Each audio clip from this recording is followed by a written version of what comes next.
Bonjour à tous, je suis ravi de vous retrouver sous ce format vidéo pour cette première lettre de nouvelles. Alors je dis première parce qu'effectivement il y en aura d'autres, on va essayer semaine après semaine de rester fidèle à ce format-là parce que je pense que c'est important de garder du lien, mais également pour qu'on puisse partager ensemble des choses essentielles de la vie de notre Église et puis évidemment transmettre aussi des informations. Alors on est en train de vivre en direct une nouvelle façon de communiquer. Il y a quelques mois, on a migré dans de nouveaux locaux. Je rappelle, on n'est pas arrivé à la faculté de théologie, hein, c'est juste une étape, mais on remercie le Seigneur pour cette étape qui était, à mon sens, essentielle. La semaine dernière, nous avons également commencé une nouvelle façon de vivre l'Église avec les groupes atomes, hein, les groupes de maison, qui pour la grande majorité d'entre eux ont lieu une fois tous les 15 jours. Et puis, je l'ai annoncé lors de notre week-end de rentrée, le changement de nom de notre église. Unicité. Et comme je l'ai dit, je le rappelle et je le rappellerai autant de fois que nécessaire. Changer de nom, c'est pas simplement repeindre la façade. C'est pas simplement pour faire bien ou se mettre au niveau de ce que feraient les autres. Pas du tout. Quand Dieu change le nom de quelqu'un dans la parole, c'est pour lui confier une nouvelle identité. Et en changeant de nom, on veut assumer cette identité et endosser, assumer cette mission que le Seigneur nous donne pour Montpellier.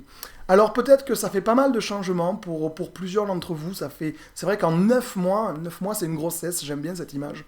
En 9 mois, il y a eu pas mal de changements. Mais laisse-moi te dire que nous sommes arrivés au temps de la naissance.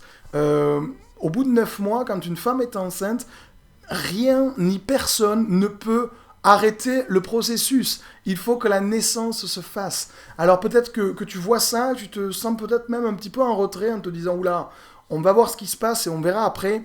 J'aimerais simplement qu'on mette en évidence ensemble que le Dieu que nous servons est le Dieu du changement.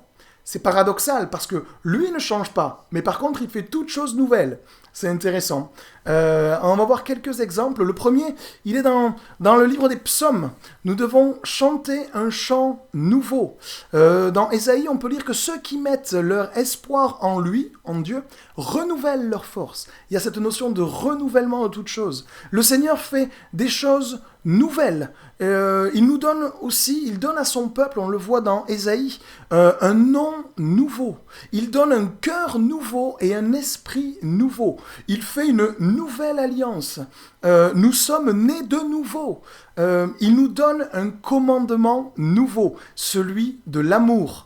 Il crée une nouvelle Jérusalem. Et évidemment, il est le Dieu, je le disais, qui fait toutes choses nouvelles. Alors il fait toutes choses nouvelles dans notre Église et on est en train de le vivre. Mais laisse-moi te dire également qu'il fait toutes choses nouvelles et il veut faire toutes choses nouvelles dans ta vie. Pour toi, tout spécialement pour toi. Semaine après semaine, je croise pas mal de gens qui sont littéralement prisonniers du «c'était mieux avant». Laisse-moi te dire que c'était pas mieux avant. C'est une fausse conception des choses. C'était pas mieux avant. La seule chose qu'il y a, c'est que tu étais habitué à fonctionner. Donc tu savais où tu mettais les pieds.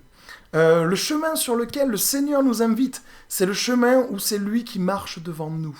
Ça nous oblige quelque part à lui faire confiance. Mais je crois que c'est pas plus mal. Sortir de nos façons de faire, sortir de nos acquis, sortir de nos schémas pour lui faire confiance. Alors, j'aimerais simplement t'inviter, pour toi, à titre personnel, laisse-moi te dire que Dieu a des projets de paix et non de malheur pour toi. Je ne sais pas quels sont tes soucis ou tes problématiques, je ne sais pas ce qui te prend la tête actuellement alors que tu regardes cette vidéo, mais laisse-moi te dire une chose, Dieu veut s'en occuper. Et si tu le veux, devant ton écran, tu peux lui remettre toutes choses.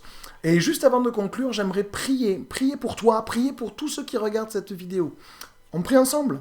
Allez, on y va. Je te remercie, Seigneur, pour mes frères et sœurs. Je te remercie pour ce que tu fais dans nos vies. Je te remercie pour ce que tu fais dans ma vie. Je te remercie pour ce que tu fais dans l'Église. Tu es un Dieu bon et c'est un Dieu bon que nous servons.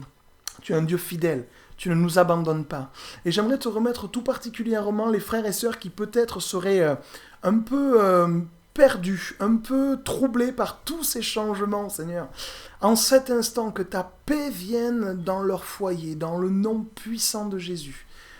Nous voulons te suivre, nous voulons faire ta volonté. Merci mon Dieu. Amen. Je vous donne rendez-vous dimanche. C'est moi qui prêche dimanche. Alors ça, c'est pas exceptionnel, mais je l'avais déjà partagé. Ça fait quelques mois que j'avais des soucis de voix, j'ai pas pu prêcher, en tout cas pas comme je l'aurais souhaité. Et laisse-moi te dire que je suis ravi, vraiment ravi, de pouvoir partager la parole avec vous ce dimanche.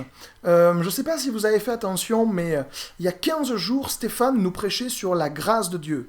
La semaine dernière, Alfred, qui venait de Sète avec son épouse Émilie, nous a également parlé de la grâce de Dieu. Évidemment, je leur avais rien dit.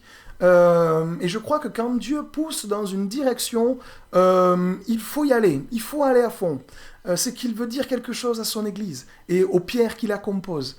Alors je vais continuer à prêcher sur la grâce de Dieu ce dimanche. Je te donne rendez-vous donc ce dimanche. Rappelle-toi que l'accueil est à partir de 10h. Le culte, lui, commence à 10h30. Amène tes amis, amène du monde. Reste béni puisque tu l'es. Et puis, à très bientôt. Bye.